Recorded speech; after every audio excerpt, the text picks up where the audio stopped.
यीशु मसीह का अद्भुत अनुग्रह आप लोगों के ऊपर हमेशा बना रहे।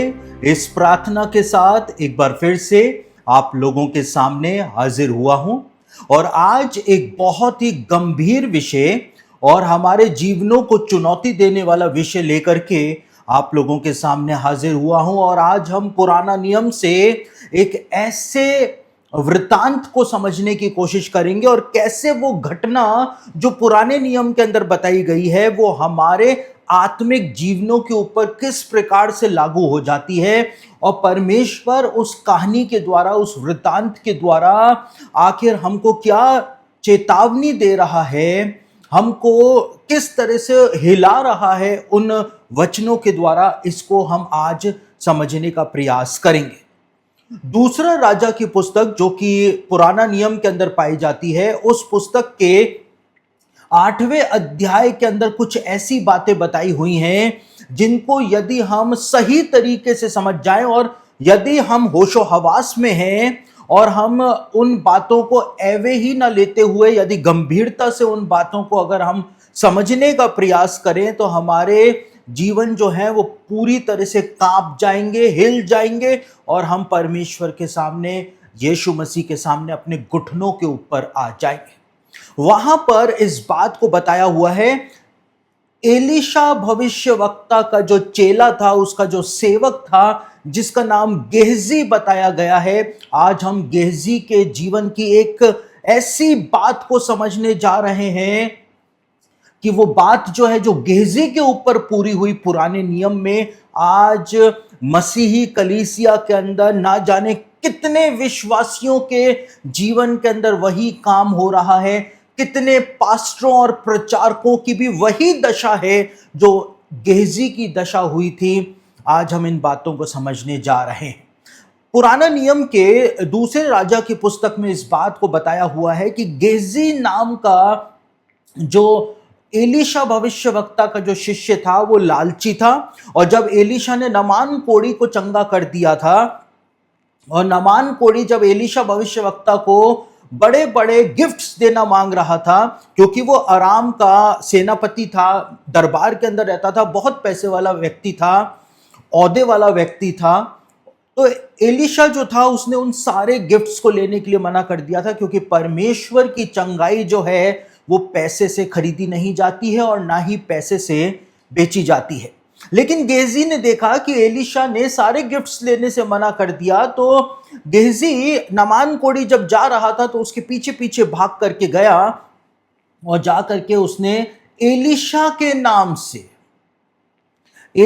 नाम से उसने नामान कोढ़ी से वो सारे गिफ्ट्स जो थे वो ले लिए थे।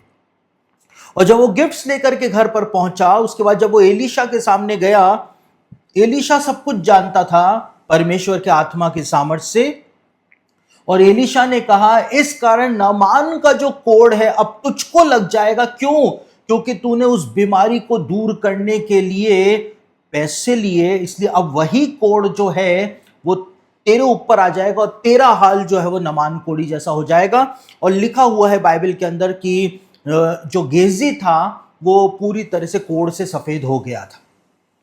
उसके बाद जब हम आगे 8वें अध्याय के अंदर आते हैं दूसरे राजा की पुस्तक में, तो वहां पर हमको एक बहुत अजीब चीज देखने को मिलती है कि गेहजी जो कोढ़ से ग्रसित हो गया था और व्यवस्था के अनुसार और पुराने नियम के अंदर जो कल्चर था उसके अनुसार कोई भी कोढ़ी सार्वजनिक स्थानों पे नहीं आ सकता था, लोगों के बीच में नहीं आ सकता था। लेकिन हमको क्या दिखाई देता है 8वें अध्याय में कि गेहजी जो था वो राजमहल के अंदर राजा के सामने खड़ा होकर के उसको एलीशा के चमत्कारों की कहानियां, टेस्टिमनीज सुना रहा होता है। और ऐसा कैसे हो गया? क्योंकि गेहजी जो था वो तो एक कोढ़ी था और कोढ़ी होने के बावजूद वो राजमहल तक की यात्रा पर कैसे पहुंच गया, राजा के सामने खड़े होकर के वो कैसे बातें करने लग गया, इन सब बातों को पहले समझ लेना बहुत ही ज्यादा जरूरी है।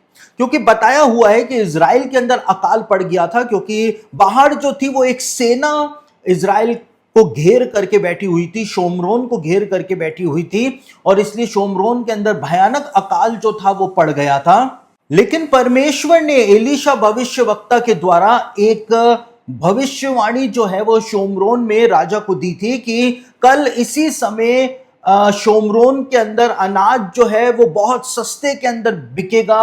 शोमरोन के लोग जो हैं वो बहुत पेट भर करके कल के दिन खाना खाने पाएंगे। और परमेश्वर ने अपने सामर्थ्य से जो अरामियों की सेना थी उसको वहां से भगा दिया था, और अरामी जो थे अपना सारा सामान, खाने पीने का सारा सामान छोड़ करके भाग गए थे। और वहां पर एक बात बताई हुई है कि 4 कोढ़ी जो शोमरोन नगर के बाहर रहा करते थे, उन्होंने इस बात को सोचा कि मरना तो हमको वैसे ही है, तो हम क्या करें, हम अराम की सेना के पास ही चले जाएं। हो सकता है वो हमको कुछ खाने को दे दें, और हो सकता है कि वो हमको मार डालें, तो कोई फर्क वैसे भी नहीं पड़ेगा। और जब वो 4 कोढ़ी अराम की छावनी में जाकर के देखते हैं तो वहां पर कोई भी उनको नहीं मिलता है, और वो हर जगह जांच पड़ताल करते हैं, ढूंढते हैं, लेकिन एक भी अरामी जब उस छावनी के अंदर नहीं होता है, तो वो 4 कोढ़ी जो हैं वो जाकर के शोमरोन में राजा को इस बात का समाचार देते हैं। और उसके बाद इजरायली जो है वो निकल करके आते हैं और अरामियों की छावनी को लूट लेते हैं। और उसके बाद जैसा एलीशा ने भविष्यवाणी करी थी, उस दिन शोमरोन के अंदर अनाज जो है वो बहुत सस्ते में बिकना शुरू हो जाता है, लोग पेट भर के खाना शुरू कर देते हैं। लेकिन यहूदी इतिहास इस बात को बताता है कि ये 4 कोढ़ी वास्तव में कौन थे। बाइबल में तो उनको सिर्फ 4 कोढ़ी कहा गया है, लेकिन यहूदी इतिहास इस बात को बताता है कि ये 4 कोढ़ी और कोई नहीं लेकिन गेहजी और उसके 3 बेटे थे। क्योंकि गेहजी को जो श्राप एलीशा ने दिया था वो गेहजी तक सीमित नहीं रह गया था, लेकिन गेहजी से वो श्राप जो था उसके तीनों बेटों के ऊपर भी आ गया था। और ये 4 जने जो थे, 4 कोढ़ी जो थे, वो गेहजी और उसके बेटे थे। और क्योंकि इन चारों ने मिलकर के, और मुख्य जो था वो गेहजी था क्योंकि वो एलीशा भविष्यवक्ता का चेला हुआ करता था, सब इस बात को जानते थे। इसलिए गेहजी, क्योंकि उसने पूरे शोमरोन के लोगों की जान बचाई थी, इजराइल को उसने इस बात को बताया था कि अरामियों की छावनी जो है वो खाली पड़ी हुई है, तो वो नेशनल हीरो बन गया था। यहूदी इतिहास इस बात को बताता है। और इसी वजह से, क्योंकि वो नेशनल हीरो बन गया था, उसको राजा के महल के अंदर, राजा के दरबार के अंदर बुला लिया गया था, और वो वहीं पर ही रहा करता था।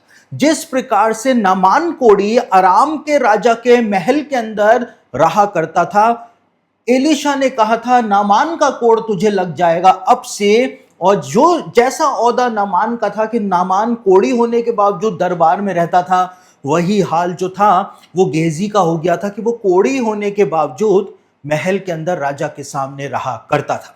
और 8वें अध्याय दूसरे राजा के अंदर बताया हुआ है कि एक चमक धमक के अंदर गेहजी जो है वो राजमहल के अंदर रहना शुरू हो गया था। लेकिन इस चमक धमक के पीछे कड़वी सच्चाई मौजूद थी कि लालच की वजह से गेहजी जो था वो कोढ़ी हो गया था, और परमेश्वर के दास का श्राप गेहजी को लग गया था। लेकिन 8वें अध्याय के अंदर इस बात को बताया हुआ है कि जब राजा गेहजी से पूछता है कि मुझको एलीशा के आश्चर्य कर्मों के बारे में बता, तो गेहजी जो है वो एलीशा के आश्चर्य कर्मों के बारे में बता रहा होता है। वो ये नहीं बताता है कि एलीशा जो था उसने मुझको भी श्राप दिया था क्योंकि मैंने लालच करके नामान से वो सारा सामान, सारे गिफ्ट्स ले लिए थे। वो ये टेस्टिमनी शेयर नहीं करता है, लेकिन वो कहता है कि कैसे एलीशा ने बड़े बड़े आश्चर्य कर्म किए थे। और साथ ही वो राजा को ये बात बताता है कि कैसे शूनेमिन स्त्री के बेटे को एलीशा ने जिंदा कर दिया था। वो टेस्टिमनीज जो हैं वो शेयर करता है, वो बताता है। और गेहजी के जीवन की ये घटना जो है वो आज मसीहत के अंदर पाए जाने वाले कितने विश्वासी हैं, कितने पास्टर हैं, कितने प्रचारक हैं जो गेहजी के जीवन के इस वृत्तांत को अपने जीवन के ऊपर लागू करते हैं। कैसे लागू करते हैं? बहुत से मसीही विश्वासी, बहुत से पास्टर, बहुत से प्रचारक जो हैं वो बीते दिनों की यादों के अंदर ही अपना जीवन व्यतीत करते हैं। गेहजी के पास आज अपनी कोई टेस्टिमनी मौजूद नहीं थी क्योंकि वो परमेश्वर की दृष्टि से पूरी तरह से गिर चुका था। परमेश्वर ने उसको छोड़ दिया था। परमेश्वर के दास ने, एलीशा ने उसको श्राप दे दिया था। उसके पास अपनी कोई टेस्टिमनी नहीं थी। वो केवल दूसरों की टेस्टिमनी को सुना सुना कर अपना काम निकाल रहा था। आज कितने विश्वासी जो हैं उनके जीवन के अंदर अपनी कोई खुद की टेस्टिमनी होती ही नहीं है। कितने पास्टर और प्रचारक जब प्रचार करते हैं तो अपने जीवन की एक भी टेस्टिमनी शेयर नहीं कर पाते हैं, और यदि अपनी टेस्टिमनी शेयर करते भी हैं तो वो ये कहते हैं कि 10 साल पहले मैं बहुत उपवास किया करता था, 5 साल पहले मैं बहुत चर्च जाया करता था, अरे हमने अपने टाइम में बहुत प्रचार किया, लेकिन आज आपकी टेस्टिमनी क्या है? परमेश्वर को आपके अतीत के सर्टिफिकेट से कोई लेना देना नहीं है। परमेश्वर इस बात को देखता है कि आज आपका जीवन क्या है। आपका वर्तमान का जीवन, आपके वर्तमान के जीवन की गवाही इस बात को निर्धारित करती है कि आप कहां पर जा रहे हैं। आप स्वर्ग जा रहे हैं या आप कहीं और जा रहे हैं। दूसरों की गवाहियों को सुनाने वाले ना बने। जैसे यहां पर गेहजी के पास खुद की अपनी कोई टेस्टिमनी तो थी नहीं, वो नेशनल हीरो जरूर से बन गया था इजराइल को ये बताने के कारण कि देखो वहां पर खाना मौजूद है, लेकिन उसके अपने जीवन में कोई टेस्टिमनी नहीं थी। वो राजमहल के अंदर आ गया था, लेकिन तो भी कोढ़ी था। सारी चमक धमक के बीच में रहता था तो भी कोढ़ी था। उसको पता था कि एलीशा यदि अपना मुंह खोल दे तो मेरी सारी सच्चाई सामने आ जाएगी कि मुझे ये कोढ़ क्यों हुआ है। लेकिन एलीशा ने कभी ऐसा नहीं किया, क्योंकि वो परमेश्वर का दास था। पवित्र आत्मा कभी भी किसी दूसरे की बुराई या दूसरे की बदनामी किसी के द्वारा नहीं कराता है। लेकिन गेहजी का ये जीवन जो है वो इस बात को बताता है कि आज हम कैसा जीवन जी रहे हैं। गेहजी जो है वो एलीशा के आश्चर्य कर्मों की गवाही दे रहा था। कितने पास्टर, कितने प्रचारक जो हैं वो कहते हैं बिली ग्रैहम ने ऐसा करा था, या परमेश्वर के दास वो जो फलाना फलाना थे उन्होंने अपने जीवन में ऐसा किया था और ऐसी गवाहियां हुई थी, ऐसा हुआ था, वैसा हुआ था। आपके जीवन की गवाही क्या है? आपके जीवन में क्या परमेश्वर ने ऐसा कोई आश्चर्य कर्म नहीं किया? आज सोचने का समय आ गया है कि हम भी गेहजी के समान कहीं दूसरों के जीवन के अनाउंसर तो नहीं बने हुए हैं, लेकिन क्या हम अपने जीवन की गवाहियों को प्रकट कर रहे हैं या नहीं कर रहे हैं?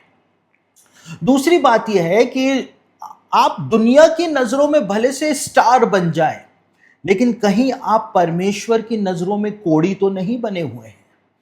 क्योंकि यहां पर गेहजी जो था वो नेशनल हीरो बन चुका था। गेहजी जो था वो चमक धमक के अंदर रहता था, राज दरबार के अंदर मौजूद था, यहां तक कि राजा से उसका सीधा वार्तालाप होता था। इतने ऊंचे पद पर वो पहुंच चुका था, लेकिन उसके बावजूद वो अंदर ही अंदर कोढ़ जो था उससे गलता चला जा रहा था। चाहे उसने अपने कोढ़ को किसी भी तरह से छिपा लिया हो, या उसका सबसे बड़ा कारण यह था कि लोग इस बात को जानते थे कि ये एलीशा भविष्यवक्ता का चेला रहा है।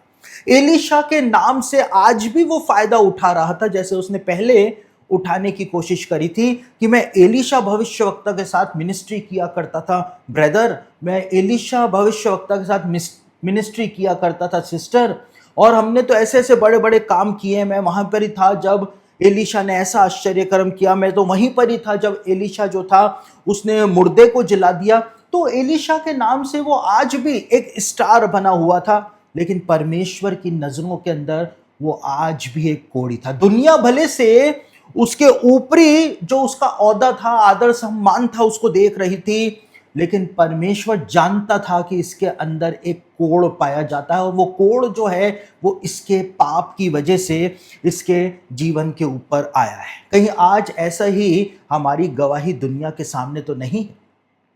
हम दुनिया के अंदर बहुत अच्छी तरह से रहते हैं, चर्च में जाते हैं, चर्च में हम प्रार्थनाएं करते हैं, हम चर्च के अंदर कोयर के अंदर गीत गाते हैं, हम लोगों के लिए प्रार्थना करते हैं, हम जो होल नाइट प्रेयर होती है उसके अंदर हम पार्टिसिपेट करते हैं, हम प्रचार भी करते हैं कलीसिया के अंदर। कभी कभी जब हमको मौका दिया जाता है हम सड़कों पे जा करके प्रचार करते हैं, लेकिन आपके जीवन के अंदर कहीं कोई कोढ़ तो नहीं पाया जाता है।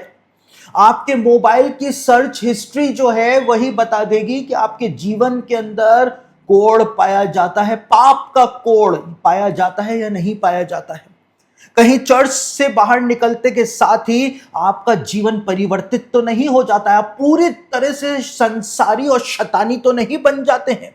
आपकी आंखें किस तरह से महिलाओं को, लड़कियों को देख रही है, ढूंढ रही हैं, ये इस बात की गवाही दे देगा कि आप संसार की नजरों में तो स्टार बने हुए हैं, लेकिन परमेश्वर आपको किस नजरों से देख रहा है। आप चाहे कितने भी ऊंचे जगह पे कलीसिया में पहुंच जाएं, बड़ी बड़ी सभाओं के अंदर जाकर के प्रचार क्यों ना कर लें, लोग ये कहें कि देखो ये तो कितने बड़े प्रचारक हैं या कितने बड़े प्रभु के दास हैं, लेकिन सवाल ये उत्पन्न होता है कि संसार को तो हम धोखा दे सकते हैं, परमेश्वर को हम कैसे धोखा दे पाएंगे? कहीं परमेश्वर हमको एक कोड़ी की नजरों से तो नहीं देख रहा है कि वो कोड़ अंदर ही अंदर, वो पाप जो है वो अंदर ही अंदर हमको गलाता जा रहा है और हम बाहर से दिखा रहे हैं, हम दूसरों की गवाहियां शेयर कर रहे हैं कि उस सिस्टर के साथ ऐसा हुआ, उस ब्रदर के साथ ऐसा हुआ, परमेश्वर के उस दास ने ऐसा कर दिया, उस दास ने ऐसा कर दिया, वो तो 40 दिनों के उपवास रखता है, वो तो 50 दिनों के उपवास रखता है। लेकिन आपकी खुद की गवाही क्या, आपका जीवन क्या है? अंदर से कहीं आप सड़ तो नहीं रहे, गल तो नहीं रहे? सोचने का समय आ गया है। चाहे हम कितना भी आत्मिक होने का दिखावा कर लें, यीशु मसीह ने मत्ती रचित सुसमाचार उसके 7 अध्याय 22 और 23 के अंदर इस बात को कहा कि उस दिन बहुत तेरे मेरे पास आएंगे और हम कहेंगे कि प्रभु हमने तेरे नाम से नबूवतें करी, भविष्यवाणियां करी, हमने तो सामर्थ के काम करे, वो तो दुष्ट आत्मा भी निकाल देंगे, बीमारों को भी चंगा कर देंगे। लेकिन यीशु ने कहा मैं खुल करके उनसे कह दूंगा, हे कुकर्म करने वालों, मेरे सामने से चले जाओ, मैं तो तुमको जानता ही नहीं हूं कि तुम हो कौन। कहीं आज हम उस रास्ते के ऊपर तो नहीं चल रहे कि यीशु मसीह हमको अपना कहने से इनकार तक कर दे, वो कह दे कि मैं तो तुमको जानता ही नहीं हूं भाई, तुम हो कौन आखिरकार। कहीं आज हम ऐसे ही किसी पाप के अंदर तो नहीं फंसे हुए, घिनौने तो नहीं बने हुए हैं। कहीं हम दुनिया को तो दिखा रहे हैं कि हम कितने ज्यादा आत्मिक हैं, कितने ज्यादा आत्मिक हैं, कहीं आज हम वैसा ही काम तो नहीं कर रहे। दुनिया के सामने दिखाने का कोई मतलब नहीं है जब परमेश्वर की नजरों में आप पाप के कोड़ के अंदर फंसे हुए। आप कितना भी प्रचार क्यों ना कर लें यीशु मसीह के नाम का कि देखो मैं तो प्रचारक हूं, प्रचारिका हूं, लेकिन आपका जो गुप्त जीवन है उसके अंदर आप क्या कर रहे हैं? गुप्त जीवन में गंदी फिल्में देख करके खुद को उत्तेजित करने का प्रयास तो नहीं कर रहे हैं। कहीं आप जो सुसमाचार फैला रहे हैं, बता रहे हैं, प्रचार कर रहे हैं, वो टारगेटेड तो नहीं है। आप सिर्फ लड़कियों को ही सुसमाचार तो नहीं सुना रहे हैं, आप सिर्फ लड़कों को ही सुसमाचार तो नहीं सुना रहे हैं, क्योंकि आप टारगेटेड सुसमाचार सुना रहे हो ताकि आप अपनी लालसाओं को, अभिलाषाओं को पूरा कर पाए। आप क्या कर रहे हैं? सोचने का समय आ गया है। पास्टर बेनी हिन का संदेश में बीते दिनों सुन रहा था और पास्टर बेनी हिन जो है अपने जीवन के एक ऐसे पड़ाव में है, उन्होंने कहा है कि पता नहीं कब उनकी मृत्यु हो जाए, यानी कि वो अपने जिंदगी के लास्ट फेज में है और जो प्रचार वो इस समय कर रहे हैं वो उनकी जिंदगी का बेहतरीन प्रचार है। चाहे कोई उनको कितना भी बदनाम कर ले, लेकिन पास्टर बेनी हिन जो इस समय प्रचार कर रहे हैं वो उनकी जिंदगी का बेहतरीन प्रचार वो इस समय कर रहे हैं। अपने संदेश के अंदर वो इस बात को बताते हैं कि एक न्यूयॉर्क के अंदर एक जवान पास्टर था, इतना सामर्थी पास्टर था, उसकी कलीसिया फास्टेस्ट ग्रोइंग कलीसिया थी न्यूयॉर्क के अंदर। लेकिन वो बताते हैं कि हर संदेश समाप्त करने, इतना पावरफुल संदेश वो बोला करता था, हर संदेश समाप्त करने के बाद, हर संडे नाइट सर्विस समाप्त करने के बाद वो कलीसिया की किसी एक लड़की के साथ शारीरिक संबंध बनाया करता था और किस तरह से उसकी दर्दनाक मृत्यु हुई थी, पास्टर बेनी हिन ने अपने संदेश के अंदर इस बात को बताया था।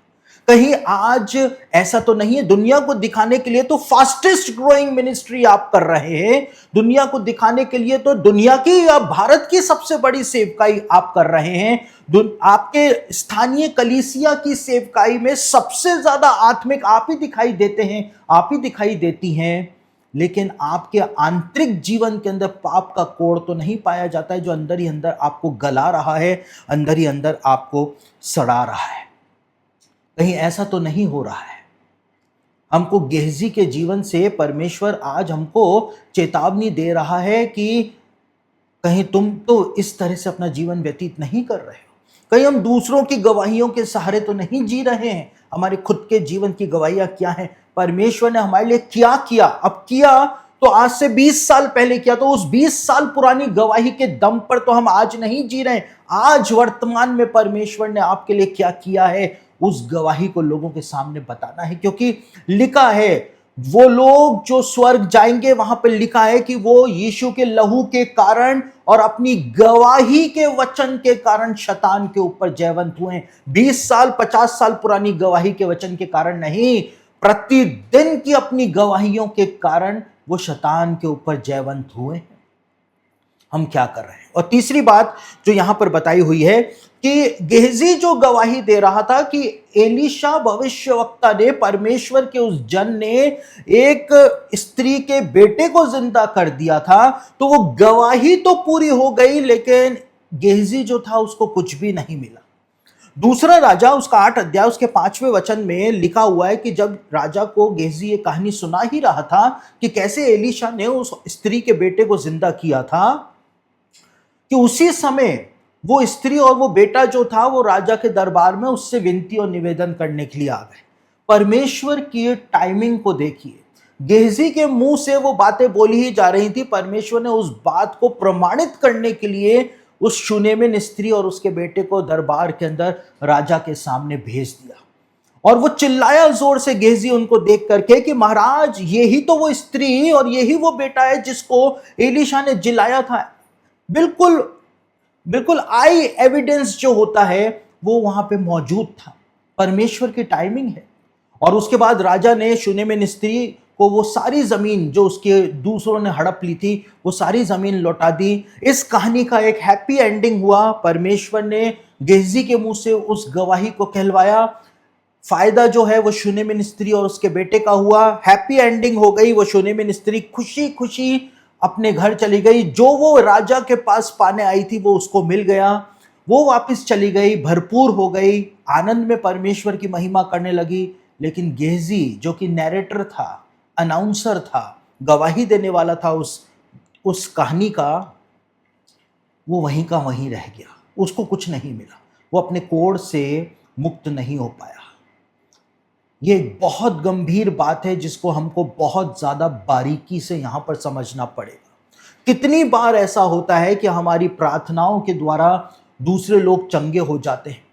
हमारे प्रचार के द्वारा लोगों की जिंदगियां तक परमेश्वर बदल करके रख देता है। एक परफेक्ट टाइमिंग से परमेश्वर लोगों को लेकर के आता है। परमेश्वर अपने अद्भुत काम को उन लोगों के जीवन में करता है। वो लोग यीशु मसीह को ग्रहण कर लेते हैं, चंगाई प्राप्त कर लेते हैं, आशीषें प्राप्त कर लेते हैं और परमेश्वर की महिमा करते करते अपने घर लौट जाते हैं। जीवन भर परमेश्वर के चरणों के अंदर वो अपना जीवन बिताते हैं। लेकिन यदि किसी पास्टर, किसी प्रचारक, किसी मसीही विश्वासी के जीवन में पाप पाया जाता है, तो वो वचन का प्रचार करने के बावजूद, प्रार्थना करने के बावजूद, उन लोगों का जीवन परिवर्तित करने के बावजूद वो अपनी परिस्थिति को नहीं सुधार पाता है।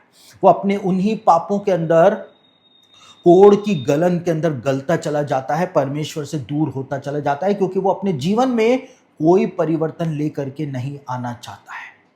कहीं आज हमारा जीवन तो ऐसा नहीं है। कहीं हम दूसरों को प्रचार तो कर रहे हैं, लेकिन हमारे जीवन के अंदर कहीं पाप का कोड़ तो नहीं पाया जाता है। हम क्या कर रहे हैं, आज सोचने का समय आ गया है। इस पूरे घटनाक्रम से परमेश्वर जो है वो इसी बात को हमारे सामने बता रहा है कि दिखावे वाले जीवन से निकल करके हमको बाहर आना है। क्योंकि यदि हम दिखावे वाले जीवन के अंदर ही अपना जीवन व्यतीत करते रहेंगे तो हम कभी भी उस सच्चाई को प्राप्त नहीं कर पाएंगे, उस पाप के कोड़ से बाहर नहीं आ पाएंगे। गेहजी के पास अपनी कोई टेस्टिमनी नहीं थी। आप चाहे उस दूसरों की टेस्टिमनी को लेकर के महल तक पहुंच जाएं, आप दूसरों के बारे में नैरेटर बन करके, अनाउंसर बन करके दूसरों की गवाहियां बता बता कर के कहीं पर भी पहुंच जाएं, लेकिन परमेश्वर आज आपसे पूछ रहा है कि आपके जीवन की गवाही क्या है। कहीं आपके जीवन के अंदर कोई कोड़ तो नहीं लगा हुआ है। कहीं आपने परमेश्वर का कहीं असम्मान तो नहीं किया, उसका अनादर तो नहीं किया है, जिसकी वजह से परमेश्वर का दंड आपके जीवनों के ऊपर तो नहीं आया हुआ है। आपने परमेश्वर के दासों का अनादर तो नहीं किया है। परमेश्वर के दासों का न्याय करने का अधिकार केवल परमेश्वर के पास और यीशु मसीह के पास है, किसी इंसान के पास नहीं। मैं एक बात आपको बताऊं अपना संदेश पूरा करने से पहले। मैथोडिस्ट चर्च के अंदर एक जगह पर, जगह का नाम नहीं बताऊंगा, एक जगह के ऊपर जमीन का विवाद हो गया, जो कि मेनलाइन चर्च की बहुत पुराना एक कोड मेनलाइन चर्च को भी लगा हुआ है, जमीन का विवाद। तो वहां पर जो स्थानीय पास्टर और डीएस वगैरह जो थे, जब वो जमीन के विवाद को गए, क्योंकि मसीहों ने ही मैथोडिस्ट चर्च की जमीन पे कब्जा कर लिया था, मसीही लोग कम नहीं है। ऐसा नहीं है कि सारे गुनहगार जो हैं वो पादरी लोग ही हैं, पादरियों के सर पे कांटों का मुकुट पहना दो, ऐसा नहीं है। मसीही लोग भी कम नहीं है, आखिर पादरी भी मसीहों में से ही बनते हैं। तो वहां पर जो मसीही लोग थे जिन्होंने कब्जा कर लिया था, जब स्थानीय पास्टर जो थे, जब उनको समझा रहे थे कि देखो गलत काम किया है तुमने, चर्च की जमीन पे क्यों कब्जा कर लिया, तो वहां पर एक पुरुष था, उसने वो स्थानीय पास्टर जो था उसको 2 जबरदस्त थप्पड़ जो थे खींच खींच करके मारे, और उसके बाद उसको गालियां बक बक के वहां से भगा दिया। मैंने उस व्यक्ति की मृत्यु को देखा है। मैं आपसे झूठ नहीं बोल रहा हूं, क्योंकि मैं झूठ बोलता भी नहीं हूं। लोगों को लगता है झूठ बोलता हूं, वो उनकी परेशानी है। मैंने उस व्यक्ति की मृत्यु को देखा है मेरे प्रियो। वो अस्पताल के अंदर मरने से पहले इतना तड़पा, इतना तड़पा, इतना तड़पा, वो पूरे वार्ड के अंदर तड़प तड़प करके भाग रहा था। डॉक्टर और नर्सों ने गवाही दी कि हमने कभी भी ऐसी दर्दनाक मौत जो है किसी की भी नहीं देखी जैसे इस व्यक्ति की देखी। परमेश्वर के दासों का न्याय करना, उनका अनादर करना, ये काम हमारा नहीं है। परमेश्वर जाने और उसका काम जाने, हमको उन कामों में टांग अड़ाने की जरूरत नहीं है। दाऊद या शायद दूसरा कोई भजनकार, मुझको याद नहीं आ रहा है, लेकिन भजन संहिता में लिखा है, वहां पे इस बात को बताया गया है कि जो बातें मेरे समझ में नहीं आती हैं मैं उनसे काम नहीं रखता हूं, मैं दूर ही रहता हूं। जो बातें मैं समझ नहीं सकता हूं उनसे मैं दूर ही रहता हूं। ये भजन संहिता में लिखा हुआ है। हम कहीं उस पाप के कोड़ के अंदर तो नहीं है। संसार की दृष्टि में हम बहुत पैसे वाले हो सकते हैं, संसार की दृष्टि में हम महंगी गाड़ियों में घूमने वाले हो सकते हैं, अच्छी नौकरियों वाले हो सकते हैं, हमारे पास बहुत बैंक बैलेंस हो सकता है, हमारे बच्चे अमेरिका के अंदर पढ़ सकते हैं, लेकिन परमेश्वर को संसार जो आपको देखता है उससे कोई मतलब नहीं है। परमेश्वर तो अंदर तक देखता है, यीशु मसीह तो अंदर तक देखता है। आज यीशु मसीह हम में से हर एक से ये बोल रहा है कि मेरे बेटे, मेरी बेटी, अपने जीवन के अंदर से उस पाप के कोड़ को बाहर निकालने का समय आ गया है। क्योंकि यीशु मसीह आपको आपकी खुद की गवाही, खुद की टेस्टमनी देना चाहता है। दूसरों की टेस्टमनी के अनाउंसर बनना बंद करें, अपने जीवन को उस वेदी के ऊपर लाएं और उस वेदी पर ला करके अपने जीवन को परमेश्वर के लिए बलिदान चढ़ा दें, ताकि वो सुखदायक सुगंध जो आपके पश्चाताप के कारण वेदी पर से उत्पन्न होगी वो परमेश्वर के पास पहुंच सके और परमेश्वर खुश हो सके कि ये मेरा बेटा है, ये मेरी बेटी है, जिसने पश्चाताप करके ये मेरे पास आए हैं। इतना वचन सुनने के बाद, इतना वचन पढ़ने के बाद भी यदि आपके जीवनों में कोई असर नहीं होता है तो सब कुछ बेकार है। आप परमेश्वर के पुत्र को अपने पैरों से रौंदने वाले बन रहे हैं। मैं एक जगह के ऊपर प्रचार करने गया हुआ था, वहां पर एक यूथ का जवान मेरे पास आया और उसने आकर के बोला कि चर्च के अंदर ही एक शादीशुदा जो लेडी है उसके साथ उसके शारीरिक संबंध हैं, और मुझको पता है, मतलब मैं काफ़ी बार उस कलीसिया में गया था तो मैं हर एक को जानता हूँ वहाँ पर। तो उसने बताया कि वो लेडी है, वो लेडी जिसके साथ उस यूथ के जवान के शारीरिक संबंध बने थे, वो सबसे आगे बैठ करके परमेश्वर का वचन सुनती थी। और ये यूथ का लड़का भी, क्योंकि यूथ चर्च में सबसे आगे बैठता है, तो ये लड़का भी सबसे आगे बैठ करके परमेश्वर का वचन सुना करता था। मैंने उस जवान लड़के से कहा, मैंने कहा इतना करीब बैठ करके परमेश्वर का वचन सुनने के बावजूद तुम लोगों के जीवन में कोई असर ही नहीं हुआ कि तुम इतना घिनौना पाप कर गए। समय आ गया है कि हम अपने जीवन को तोलें। कब तक ये आशीषों वाले सरमन सुनते रहेंगे, ये संदेश सुनते रहेंगे जो आपको पागल बनाए जा रहे हैं कि आशीषें आ रही हैं, परमेश्वर आपसे प्रेम करता है और परमेश्वर तो आपको कभी भी नहीं छोड़ेगा। आपके ऊपर कोई मंत्र काम नहीं कर सकता है, दुष्ट आत्मा आपका कुछ उखाड़ नहीं सकती है। कब तक ये झूठे आश्वासन सुनते रहेंगे? आपको खुद को पता है कि सामने वाला झूठ बोल रहा है, फिर भी आप पागल बने चले जा रहे हैं। हमारे पास परमेश्वर ने दिमाग दिया है, हम जानवर नहीं है कि हमको कोई समझ में नहीं आ रहा है। और यदि आपको समझ में नहीं आ रहा है तो आप वास्तव में जानवरों वाली श्रेणी के अंदर ही फिर आते हैं। आपको पता है सामने वाला प्रचारक झूठ बोल रहा है, आपकी परिस्थितियां नहीं सुधर रही और सुधरेंगे भी नहीं जब तक कि आपका जीवन नहीं सुधरेगा। आपको पता है आप किन पापों में हैं, लेकिन आप उन प्रचारक के झूठे झांसों के अंदर आ रहे हैं। वो बोल रहा है परमेश्वर तुझे आशीष देगा। परमेश्वर कैसे देगा? उत्पत्ति से लेकर प्रकाशित वाक्य तक एक भी वचन निकाल करके आप मुझको बता दें जहां पर यह बात लिखी हुई हो कि परमेश्वर लोग गहरे गाढ़े पापों के अंदर जीवन बिता रहे हो और परमेश्वर ने उनको ब्लेस कर दिया हो। आप निकाल करके दिखा दें। यीशु मसीह ने कहा जिस घर में जाओ उस घर पे जा करके आशीष और कल्याण की घोषणा कर देना। अगर उस घर के रहने वाले योग्य होंगे तो तुम्हारा कल्याण उतरेगा। वो पास्टर, वो प्रचारक कितना ही आपको यूट्यूब के ऊपर या फेसबुक के ऊपर संदेश सुना दे कि आशीष आपके जीवन में प्रवेश करिए, परमेश्वर आपसे प्रेम करता है, ये करता है, वो करता है, ब्लेसिंग आ रही है, वो तो बोल रहा है, लेकिन आपके जीवन के ऊपर वो आशीष नहीं उतर पाएगी यदि आपके जीवन पाप के अंदर फंसे हुए हैं। यीशु ने कहा यदि उस घर के रहने वाले योग्य ना होंगे तो तुम्हारा कल्याण वापस तुम्हारे पास लौट जाएगा। वही तो हो रहा है। सोचने का समय आ गया। आज आधुनिक युग के गेहजी तो हम नहीं बने हुए हैं। हमारा जीवन कैसा है? क्या हमारे जीवन में यीशु मसीह का क्रूस पाया जाता है, या हमारे जीवन के अंदर एक ऐसी वेदी पाई जाती है जिसमें हम अपने ये अंग जो है, जो हमने यीशु मसीह के द्वारा परमेश्वर को सौंप दिए थे, हम इन अंगों को कहीं शैतान की वेदी पर बलिदान तो नहीं चढ़ा रहे? सोचने का समय अब आ गया है। सोचें, विचार करें, चिंतन करें, अपने आप को टटोलें, अपने आप को जांचें कि कहीं आज यीशु मसीह वापस आ जाए या आज आपकी मृत्यु का दिन आ जाए तो फिर आपका भविष्य क्या होने जा रहा है।